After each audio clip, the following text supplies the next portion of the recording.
Tina Turner, the woman who taught Mick Jagger to dance, is on the prowl again. This headline opens Carl Arrington's 1981 interview with her for People magazine, a feature Turner hoped would serve as her official coming-out announcement. In Tina, is it the dividing line in between her life as it was and the force she became?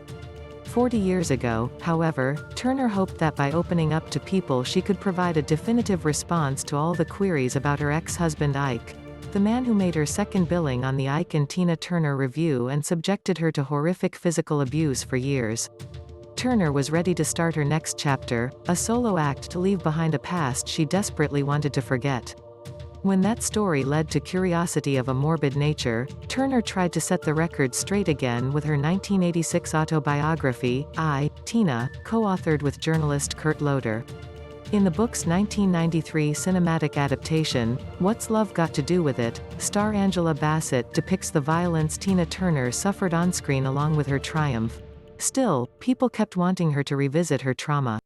The 2-hour Tina is likely to be the diva's last word and designed as a reverent look at a performer who refuses to allow her suffering to define her outrageous success. In this respect, Turner's serenity is tempered but with a kind of contemplative acceptance some could mistake for sadness. It isn't quite that, though. From her perch in American culture's firmament, she offers her regard of a career defined by a supercharged second act and a life tempered by pain with no qualifications or arrogance, only quiet wonder and gratitude.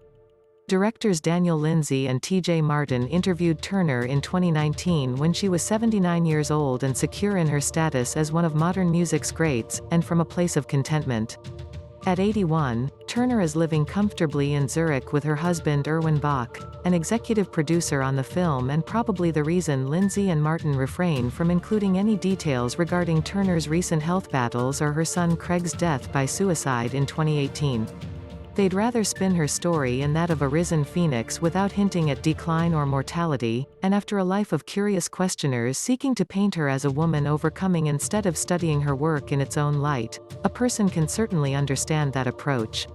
The directors don't exactly overlook the miserable parts of Turner's life either, devoting the first half of Tina to her early career and raucous blaze she created as the dancing front of the traveling revue.